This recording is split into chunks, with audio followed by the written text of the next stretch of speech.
여러분들이랑 얘기하고자 하는 것은 좀 재미난 건데 임계점에 대한 이야기를 좀 하려고 합니다. 이 임계점은 뭐냐면 좀 말 어려운데 상전이가 이루어지는 겁니다. 이 상전이는 말만 어려운 겁니다. 그러니까 얼음이 물이 되고 물이 수증기가 되는 걸 전이 바뀐다고 해서 상전이라고 하는데, 이 임계점은 그 상전이가 이루어지기 전 단계를 얘기하는 겁니다. 그게 다 뭔가가 채워져야 그 다음 변화를 일으켜요. 물은 몇 도씨에서 끓습니까? 100도씨에서 끓습니다. 그런데 100도가 되어도 한번 보십시오.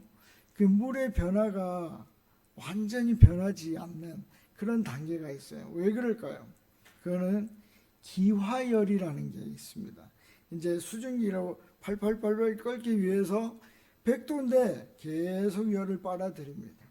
그게 기화열입니다. 그러니까 이 기화열이 다 채워지기 전까지는 완전한 변화가 이루어지지 않는다 하는 것입니다. 여러분, 이 아브라함도 믿음의 임계점에 와 있습니다. 완전한 변화가 이루어지지 않는 것입니다. 그래서 뭘 모르냐면 아브라함이 지금 내가 가지고 있는 신앙의 수준이 어느 정도인지 정확히 모를 수 있다 하는 것입니다. 그런데 이미 아브라함은 뭐요? 상당한 수준에 올라 있습니다. 그래서 이것이 오늘 21장인데 다음 장 22장에 가면 어떻게 되죠? 아브라함이 아들을 바치면서 그의 신앙이 폭발하는 그런 모습을 볼 수 있습니다. 그러니까 오늘 우리가 말씀을 살피면서 아브라함이 어떻게 이 믿음의 임계점까지 올랐는지 그걸 살피면서 우리도 어떻게 하면 우리의 신앙을 한 단계 도약할 수 있는지를 살펴보면 좋겠습니다.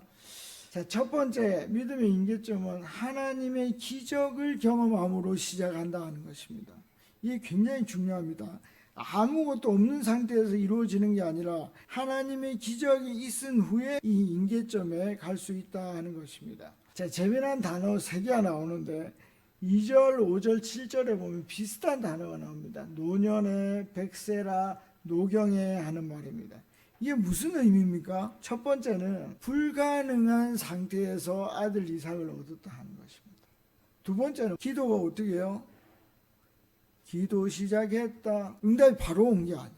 한참 동안 기도한 후에 응답이 이루어졌다 하는 것입니다. 이게 조금 헷갈리는 부분이 있는데 25장에 가게 되면 아브라함이 사라가 죽고 나서 후처를 맞이하고 아들을 여러 명 낳습니다. 그런데 우리 25장에서 좀 더 살펴보겠지만 그건 좀 하나님의 특별한 의미가 있어요. 그래서 그 25장은 우리가 이게 특별한 상황이구나라고 생각을 하시고 1장 모두가 그렇게 생각하는, 사라 아내도 그렇게 생각하고 자기도 그렇게 생각해서 내가 이제는 육체적으로는 아들을 얻을 수 없구나 하는 인간적인 능력이 떨어진 상태다, 일반적인 상태다라고 여러분들이 보시면 좋겠습니다. 그러니까 하나님은 노년의 아들을 주신 이유가 뭐라고요? 인간의 모든 능력을 배제한 상태에서 하나님께서 기적을 보여주셨다 하는 것입니다. 25년을 기다린 이유는 뭐라는 것입니까? 온전히 하나님의 기적을 내가 확신할 수 있는 그런 시간이다 하는 것입니다. 그럼 만약에 기도가 내가 기도했는데 바로 1시간 뒤에 딱 이루어지면 어떻게 될까요? 그 확신이 이게 우연인가?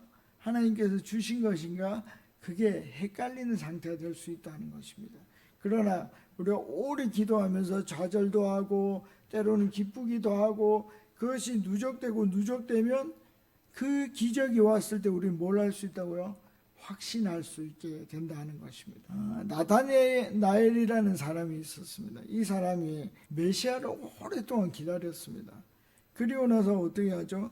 예수님을 만난 후에 이 사람이 그 메시아구나 하는 확신을 가지게 됐습니다. 왜요?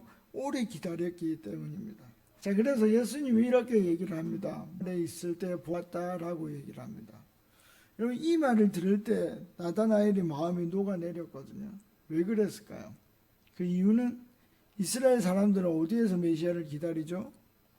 무화과 나무 아래에서 메시아를 기다리기 때문입니다. 그 이유가 뭐냐면 메시아가 나타나면 중요한 나무 두 가지가 있어요. 포도나무와 무화과 나무예요. 왜 그러냐면 이 포도나무가 번성해서 이 포도주가 어떻게 해요? 땅까지 쭉 흘러내립니다. 그게 메시아가 온 증거예요. 무화과 나무가 빽빽하게 들어서는, 열매가 들어서는 그게 메시아가 와서 할 일입니다. 그러니까 이 메시아가 오시면 각자가 이 포도나무와 무화과 나무 아래에서 쉴 수 있게 된다 하는 것입니다. 그래서 나다나엘은 이 말씀에 의지해서 어떻게 해요? 오랫동안 무화과 나무 아래에서 예수님을 기다렸던 것입니다. 그래서 예수님을 만나고 마음의 확신을 갖게 된 것입니다. 아브라함도 오래 기도했고 이제 이삭이 왔을 때 그의 마음에 확신이 있었습니다. 이거 누가 준 것이다? 하나님이 우리에게 준 것이다는 확신이 있었습니다. 자, 그러면 이제 우리한테 질문을 던져봐야 되겠죠. 그럼 우리도 아브라함과 같은 기적을 경험했느냐 하는 것입니다. 인간이 할 수 없는 그 기적, 그것을 경험할 때 우리가 임계점에 설 수 있다 하는 것입니다. 사람은 할 수 없고 하나님만 할 수 있는 기적은 뭘까요? 그리고 오랫동안 기도해야 그것이 이루어질 수 있는 기적은 뭘까요? 자, 첫 번째는 뭐냐면 마음에 대한 기도입니다. 두 번째는 습관에 대한 기도입니다. 굉장히 유명한 말이 있어요. 습관을 이길 수 있는 사람은 없다. 여러분, 습관을 이길 수가 없어요. 자, 그런데 이게 변화가 된다면 이것은 하나님이 하신 게 분명합니다. 염세적인 사람이 어떤 사람입니까? 이 세상에 뭘 느낀 사람? 염증을 느낀 사람. 그럼 세상에 염증을 느낀 사람은 어떤 사람일까요? 맨날 죽고 싶은 사람. 자, 이해하셨죠? 자, 이런 맨날 죽고 싶다, 살면 뭐하냐 하는 사람이 긍정적인 사람으로 변한다면 그거는 뭐요? 사람이 할 수 없는 거예요. 하나님이 하신 거예요. 여러분, 이 사람이요, 갑자기 어느 순간에 하나님, 제가 긍정적인 사람이 되고 싶습니다. 변화시켜 주십시오. 만약에 그 사람이 변한다면 어떻게 해요? 하나님이 변하게 하신 것입니다. 그리고 맨날 거짓말하는 사람이 있어요. 이 사람이 정직한 사람이 되면 어떡할까요? 거짓말을 왜 합니까? 여러분, 거짓말을 왜 한다고 생각하십니까? 거짓말은 귀찮아서 하는 겁니다. 집사님 왜 교회 안 나오셨어요? 어떻게 하면 되죠? 아파서요. 설명을 안 해도 돼요. 여러분, 거짓말은 들킬 확률이 얼마나 될까요? 거의 8의 9는 들키지 않습니다. 왠지 아십니까? 알아도 모르는 척 해주고 진짜 몰라서도 모르기 때문에 거짓말은 거의 들키지 않아요. 근데 이 거짓말하는 사람이 정직한 사람이 된다는 것은 하나님이 하신 일이에요. 이 사람이 어느 날 갑자기 하나님 나를 정직한 사람으로 만들고 싶은가? 그래서 기도합니다. 하나님, 저 같은 사람도 정직할 수 있겠습니까? 하나님, 거짓말 안 하게 해주십시오. 25년 동안 기도합니다. 그리고 거짓말을 안 할 뿐만 아니라 정직하기 위해서 지 목숨을 걸게 된 거예요. 그러면 어떻게 됩니까? 이것은 하나님이 주신 기적이구나 하는 것을 자기가 확신할 수 있게 되는 것입니다. 저는 우리가요, 오래 기도하고 하나님의 놀라운 기적을 경험하면서 우리 모두가 하나님의 그 믿음의 임계점에 설 수 있기를 간절히 바랍니다. 자, 두 번째는 이 믿음의 임계점에서도 기화열을 계속 받아야 돼요. 성숙이 계속 이루어져야 한다는 것입니다. 아브라함이 믿음의 임계점에서 두 가지 일에 봉착하게 됩니다. 첫 번째는 뭡니까? 아들 이스마엘을 어떻게 내쫓아야 되나 말아야 되나 하는 문제에 봉착하게 됐어요. 두 번째는 뭐죠? 아비멜렉과 우물 문제가 생기게 되었습니다. 어려운 일이 생기면 어떻게 하는 사람이죠? 쓱 피하는 사람. 우리 기억하십니까? 창세기 16장 6절에서 하갈의 문제가 생겼을 때 어떻게 했죠? 사라 뒤로 쓱 피해버렸어요. 그런데 지금 아브라함은 어떻게 하고 있습니까? 그 아들 문제로 매우 근심하고 있다 하는 것입니다. 여러분, 이 매우 근심하다는 라메오드라는 단어인데 이거는 마음이 부서질 정도로 근심하는 것입니다. 그리고 메어드는 극도로 근심하는 것입니다. 아브라함이 왜 이렇게 합니까? 그렇게 하는 이유가 뭐죠?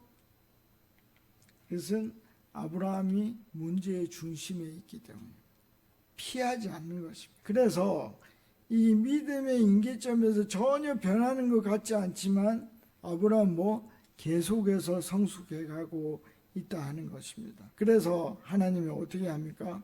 사라의 말을 들어줘라. 이삭이 네 씨가 맞다. 그래서 너가 이스마엘 내보내는 게 맞아.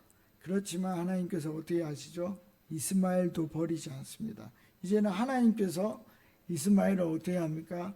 큰 민족으로 만들어 주신다고 얘기를 합니다. 이제는 두 번째 문제입니다. 뭡니까? 이제 우물 분쟁이 생겼습니다.